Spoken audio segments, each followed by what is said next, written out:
Salut à tous et bienvenue sur cette chaîne. Mon nom c'est Yameogo Mohamed et j'aimerais aborder la question relative aux conventions fiscales qui lient la France avec ses anciennes colonies en Afrique. Si vous suivez bien l'actualité internationale et surtout africaine ces derniers temps, vous avez sans doute vu ou entendu parler des conventions fiscales liant la France à ses anciennes colonies en Afrique. Et bien dans cette vidéo, il est question d'en parler et j'aimerais vous inviter à suivre ce petit extrait d'une vidéo que j'ai pu avoir à travers la chaîne burkinabé de l'information, la chaîne nationale bien sûr, qui relate de cette question. J'aimerais que vous suiviez cet extrait et ensuite nous allons continuer à essayer d'analyser la situation ensemble. Suivons cet extrait s'il vous plaît.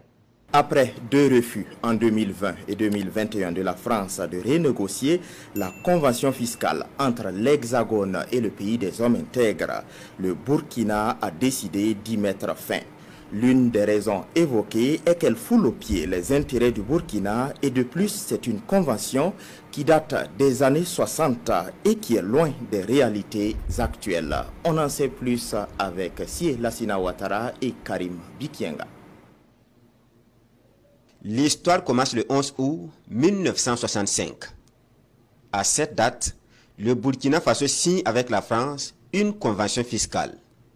Elle entre en vigueur le 15 février 1967 avec trois objectifs majeurs: la lutte contre la fraude fiscale, les échanges de renseignements et l'évitement de la double imposition. L'objectif essentiel, c'est d'éliminer la double imposition entre ces deux États.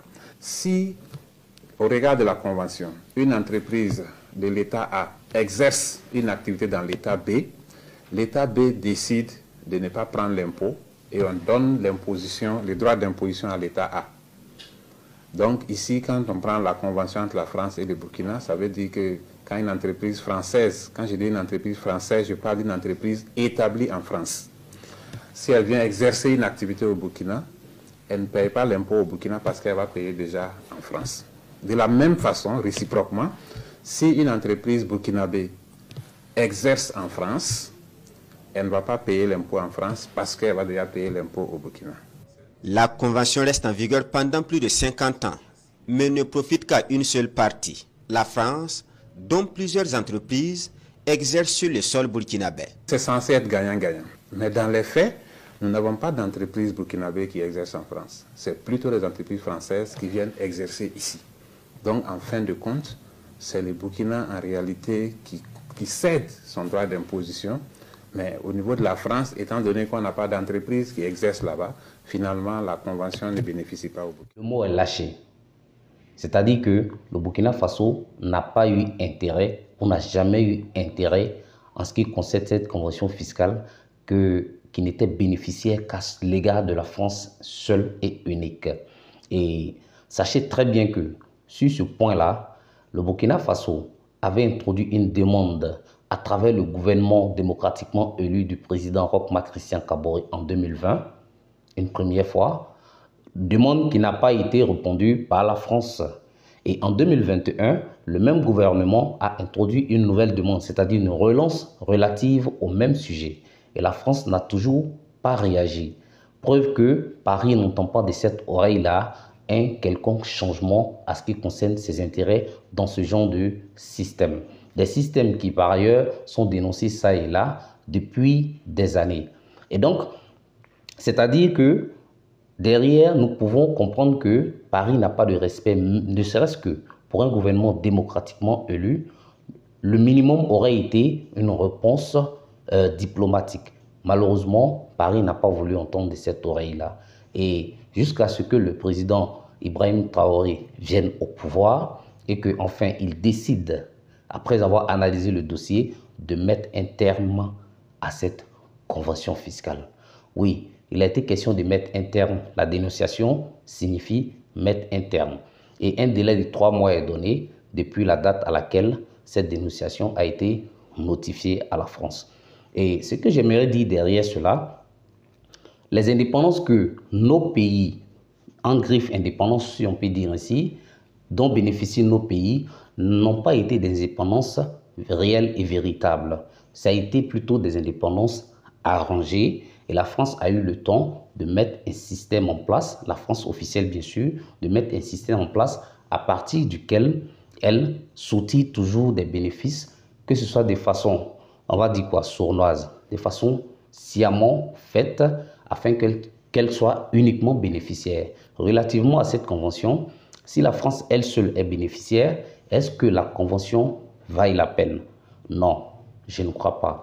Et vous n'imaginez pas combien d'entreprises sont sous nos cieux dans nos pays africains anciennement colonies françaises qui sont sous ce genre de convention fiscale et que la France prenne cet argent-là, cet impôt-là qui devrait normalement servir à ces pays-là de pouvoir éventuellement développer certains secteurs d'activité, certains secteurs sociaux de leur population, retourne en France gratuitement sans que ces pays puissent prélever un quelconque impôt là-dessus.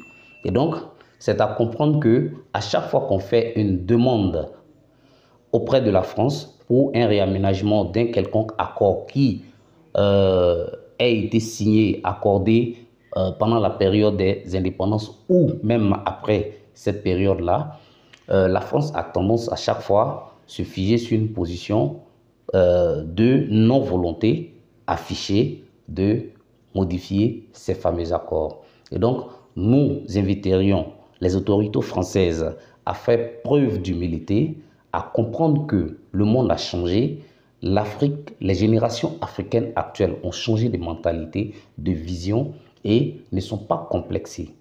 Et donc, si la France veut mener ses activités en Afrique tranquillement et que ce genre de situation n'advienne plus, il va falloir qu'elle comprenne que les règles du jeu sont en train de changer. Et personne ne chasse la France. Il va falloir que les Français le retiennent. Personne ne chasse les entreprises françaises. Non, il n'est pas question de cela. Il est juste question qu'on respecte les règles chez nous aussi, comme vous souhaitez qu'on respecte les règles chez vous.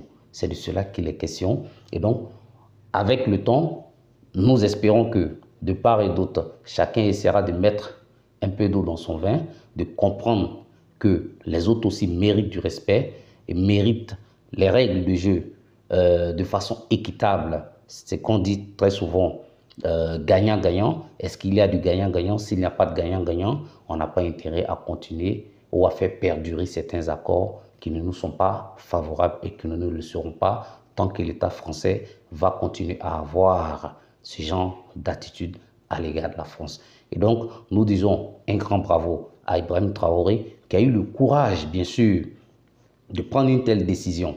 Oui, à ses homologues maliens qui, je pense que, ou j'espère que, prendront éventuellement ce genre de mesures, comme ils l'ont fait d'ailleurs avec le cas de Air France. Nous allons faire une vidéo là-dessus, ou avec les histoires de réciprocité en termes de délivrance de visas de part et d'autre. Je vous remercie d'avoir suivi la vidéo jusqu'ici. Et si vous ne vous êtes pas encore abonné à la chaîne, je pense que ne ratez pas l'occasion de vous abonner et de faire grandir la communauté. Et je vous remercie encore une fois et à la prochaine pour une nouvelle vidéo.